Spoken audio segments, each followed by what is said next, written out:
Hi everyone मु आज आपण मन गोटे नूतन वीडियो को पुणी मोर स्वागत करुच्ची। मुझे कही जे मु कौन गोटे पर्टिकुलर टॉपिक वाइज मु स्ट्रैटेजी आनिबी डिटेलली।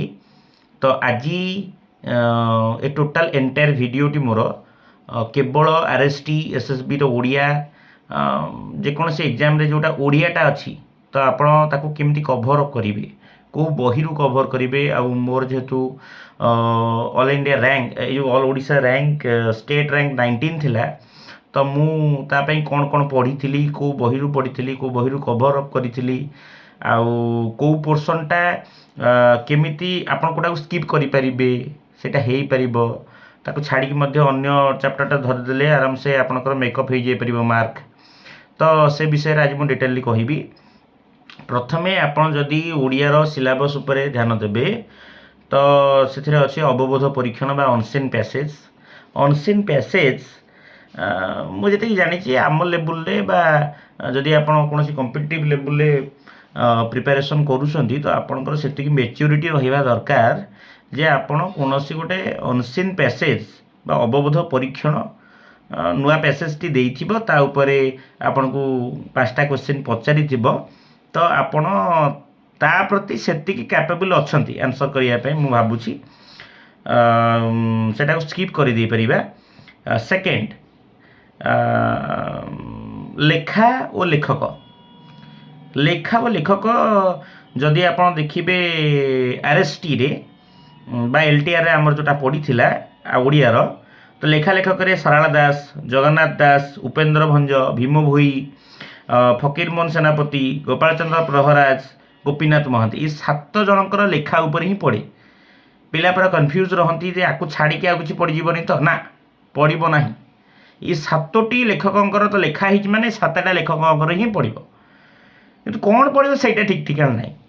सारला दास, जगन्नाथ दास, उपेंद्र भंज सेठू भीम भोई, फकीर मोहन सेनापति, गोपाल चंद्र प्रहराज एंड गोपीनाथ महांती यही 7 जन पिलांकर 7 जन राइटर बा लेखकों आम लेखा पढ़ार अच्छी सेटा आपण कोड कभर अप करेंगे। मु यूट्यूब कौन प्लेटफॉर्म हो बा बही हो विभिन्न जगार कलेक्शन करके मोर गोटे नोट करी जो थे टोटाली सबकि एंटायर लिखाही जे लेखा लेखक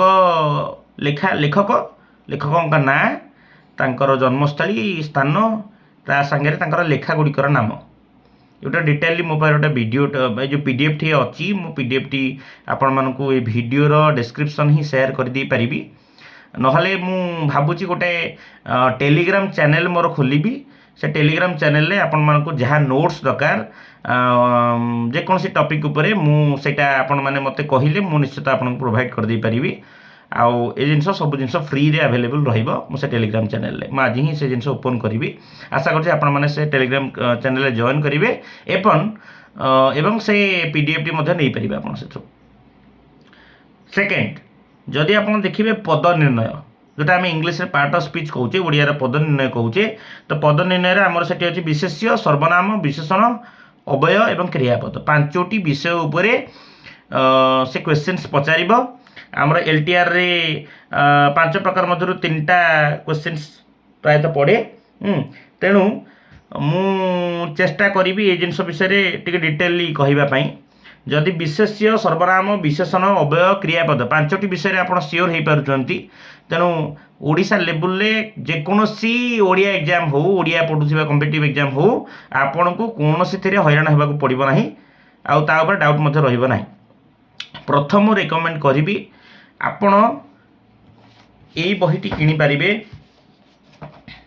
एटा मु पढ़ी मो प्रिपरेशन रे टिके बल्कि अच्छे आपण मैंने यहाँ देखिकी भावुवे ना एत मोटा कौन पढ़ी हम 30-40 मार्क 20 मार्क 25 मार्क मु कहूनी टोटाल पढ़ाई कि मु जहाँ पढ़ी मुझे सेयार करुच्ची आपण यहाँ को ग्रहण करें यहाँ आपण ऊपर डिपेंड करे किंतु मु कौन कर टोटालटा सब पढ़ीनी जेतिकी अच्छी मो सिलेबस मुझे पढ़ी किंतु बहीटी बहुत साहाय्य कर बहीटर नाम हूँ ओडिया भाषा व्याकरण सौरभ ओडिया भाषा व्याकरण सौरभ बहीटर ना ଏବଂ ଏହା ଓଡ଼ିଶା ବୁକ୍ ଏମ୍ପୋରିୟମ୍ ଦ୍ୱାରା ପ୍ରକାଶିତ।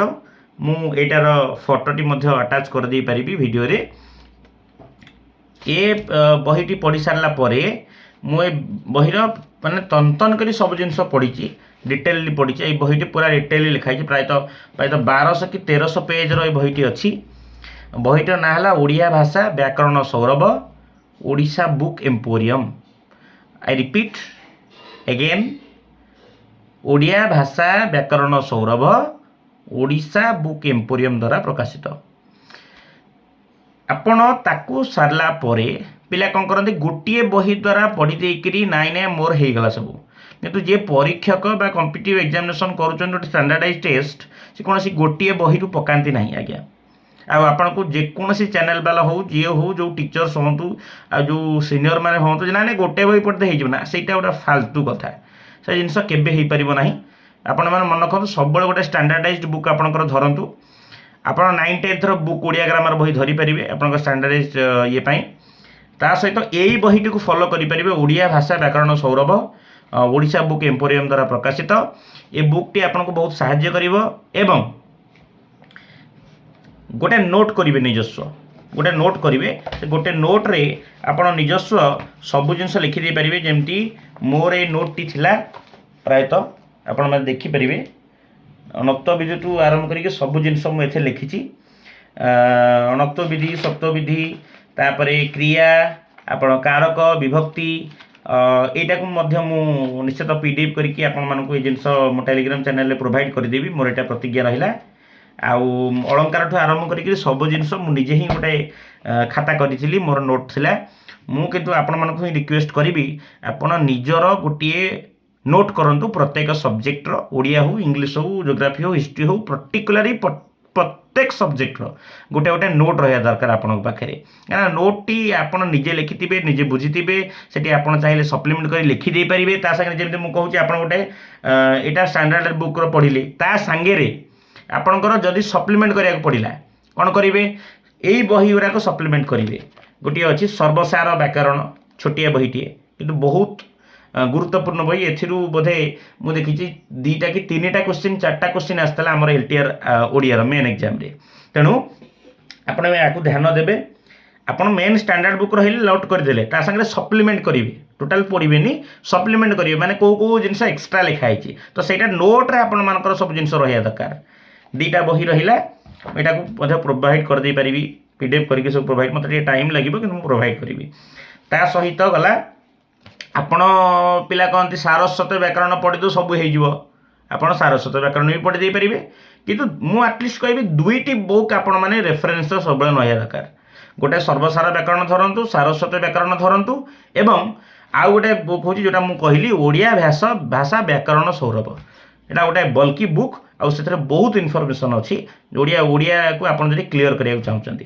ତା ସହିତ ମୋର ଓଡ଼ିଆରେ ଆଇ ଥିଙ୍କ ମୋର ବୋଧେ 43 ଥିଲା ଆଉଟ୍ ଅଫ୍ 45। ତେଣୁ ଓଡ଼ିଆଟା ଆପଣ ସ୍କୋର କରିପାରିବେ।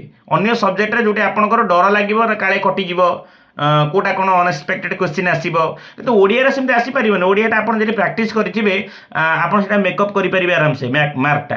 ମୁଁ ଚାହୁଁଛି ଆପଣମାନଙ୍କୁ ଗୋଟେ ଡିଟେଲ୍ ଭିଡ଼ିଓ ମାନେ ଦେବା ପାଇଁ, ଯେ କେଉଁ ସବଜେକ୍ଟରେ ଆପଣମାନେ ଟୋଟାଲ୍ ମାର୍କକୁ ଫୁଲଫିଲ୍ କରିଦେଇପାରିବେ, ରଖିଦେଇପାରିବେ। ତ ଏ ଗୋଟେ ଜିନିଷ ରହିଲା। ତାପରେ ମୁଁ କ୍ୱେଶ୍ଚିନ୍ସ କରିଥିଲି। ଏଇଟା ଗୋଟେ ଆସେ PK ସ୍ୱାଇଁଙ୍କର ଓଡ଼ିଆ ବ୍ୟାକରଣ, Odia grammar for all competitive exam, useful for OPSC, OSSC, OSC, ASO, RI। ଏ ବୁକ୍ରେ ସୁବିଧା କ'ଣ ନା, ଏ ବୁକ୍ଟି ରେ ପ୍ରାୟତଃ PYQ ପ୍ରିଭିୟସ୍ ଇୟର୍ କ୍ୱେଶ୍ଚିନ୍ ଗୁଡ଼ାକ ପ୍ରାୟତଃ ଆପଣମାନଙ୍କ କ୍ୱେଶ୍ଚିନ୍ ୱାଇଜ୍ ଦେଇଛି। ଏତିକି ଦେଇଛି। ମୁଁ ଆକୁ ପ୍ରାକ୍ଟିସ୍ ମଧ୍ୟ ସବୁଯାକ କରିଛି। ଆପଣ ଏଇ 3ଟି 4ଟି ବହି, 2ଟି 3ଟା ବହି, ଗୋଟିଏ ବହି ଷ୍ଟାଣ୍ଡାର୍ଡାଇଜ୍ ରଖିଲେ, ତା ସାଙ୍ଗରେ ଅନ୍ୟରୁ ଜିନିଷରୁ ଆଣିକିରି ସପ୍ଲିମେଣ୍ଟ କଲେ, ଏଇଟାକୁ କ୍ୱେଶ୍ଚିନ୍ ପ୍ରାକ୍ଟିସ୍ କରିବା ପାଇଁ ଲଗେଇବେ। ମୁଁ କୌଣସି ମକ୍ ଟେଷ୍ଟ ଦେଇନାହିଁ ଓଡ଼ିଆର। ଆପଣ ଏଇ ଗୋଟାଏ ଜିନିଷକୁ କିଣିଦେବେ, ସେତିକି କ୍ୱେଶ୍ଚିନ୍ସ ପ୍ରାକ୍ଟିସ୍ କରିଦେବେ, ଦ୍ୟାଟ୍ସ ଏନଫ୍। ଓଡ଼ିଆରେ ଆପଣ ଯଦି 45ରୁ 40+, 43, 42 ରଖିବାକୁ ଚାହୁଁଛନ୍ତି, ନିଶ୍ଚିତ ସଫାଇସ୍ କରିବେ ଏତିକି ଜିନିଷ ଓଡ଼ିଆର। ଆଉ ଯଦି ଆପଣ ପଦ ନିର୍ଣ୍ଣୟ କରିବାକୁ ଚାହୁଁଛନ୍ତି, ଏଇ ଯେଉଁ ଜିନିଷ ବିଶେଷ୍ୟ, ସର୍ବନାମ, ବିଶେଷଣ, ଅବୟ, କ୍ରିୟାପଦ, ଏ ଜିନିଷ ଡିଟେଲଲି ପାଇଯିବେ। ସେ ସାରସ୍ୱତ ହଉ କି ମୁଁ ଯେଉଁ କହିଲି ଓଡ଼ିଆ ଭାଷା ବ୍ୟାକରଣ ସୌରଭ ହଉ ଏବଂ ସର୍ବସାର ବ୍ୟାକରଣ ହଉ ଏ ତିନୋଟି ବହିଟା ଉପରେ ରେଫରେନ୍ସ ନେବେ ତା ସରିଲା ପରେ କ୍ୱେଶ୍ଚିନ୍ସ ପ୍ରାକ୍ଟିସ୍ କରିବେ ଓଡ଼ିଆ ବ୍ୟାକରଣ ଉପରେ ଏ ପଦ ନିର୍ଣ୍ଣୟର ସବୁ କିଛି କ୍ଲିଅର ହେଇଯିବ ଆପଣମାନଙ୍କର। ତା ସହିତ କୃଦନ୍ତ ଓଡ଼ିଆ ଭାଷା ବ୍ୟାକରଣ ସୌରଭ ମୁଁ କାହିଁ ସେ ବୁକ୍ଟି କିଣିବା ପାଇଁ କହୁଛି ଓଡ଼ିଆ ଭାଷା ବ୍ୟାକରଣ ସୌରଭରେ ଯେତିକି କ୍ଲିଅରଲି କୃଦନ୍ତ ଉପରେ ଲେଖା ହେଇଛି ଅନ୍ୟ କୌଣସି ବହିରେ ଲେଖା ହେଇନାହିଁ। ତେଣୁ ସେହି ବହିଟି ମୁଁ ଆପଣମାନଙ୍କୁ ରେକମେଣ୍ଡ କରିବି ପ୍ରଥମେ ଆଗ ସେଇଟା ଓଡ଼ିଆ ପାଇଁ କିଣି ଆଣିବେ। ଯଦି କିଣି ନ ପାରୁଛନ୍ତି ମୁଁ ପ୍ରୋଭାଇଡ଼ କରିବି ବହୁତ ଟାଇମ୍ ଲାଗିବ ମୋଟା ବହିଟି ସେଇଟା ତଦିତ ମଧ୍ୟ ସେଥିରେ କ୍ଲିଅର ସବୁ ଜିନିଷ ଲେଖା ହେଇଛି। ବାକ୍ୟ ପରିଚିତି ସରଳ ଯୌଗିକ ଜଟିଳ ବା ମିଶ୍ର ବାକ୍ୟ ଯାହା ଆପଣ ଯେଉଁଟା ଦେଉଛନ୍ତି ସେଇଟା କ୍ଲିଅରଲି ଏ ସବୁ ବହିରେ ପାଇଯାଇପାରିବେ। ସାଧାରଣ ଅଶୁଦ୍ଧି ମଧ୍ୟ ଅଛି। ସନ୍ଧିଟା ମୁଁ କହୁଛି ଯଦି ସାରସ୍ୱତ ବହି ଦେଖିବେ ସାରସ୍ୱତର ପାଖାପାଖି 4 ଗୁଣ ସନ୍ଧି ଅଛି ଓଡ଼ିଆ ଭାଷା ବ୍ୟାକରଣ ସୌରଭ ମଧ୍ୟରେ ଏବଂ ତା ଦେହରୁ ମୁଁ ଦେଖିଛି ଟାଲି କରିଛି ଏଥରକ ଯେଉଁ LTR ଆମର ଏକ୍ଜାମ୍ ହେଇଥିଲା ସେଥିରେ ପାଖାପାଖି 5ଟା କି 6ଟା କ୍ୱେଶ୍ଚିନ୍ସ ମୁଁ ସେଇଠୁ ପାଇଛି ସେ ବହିରୁ ପାଇଛି।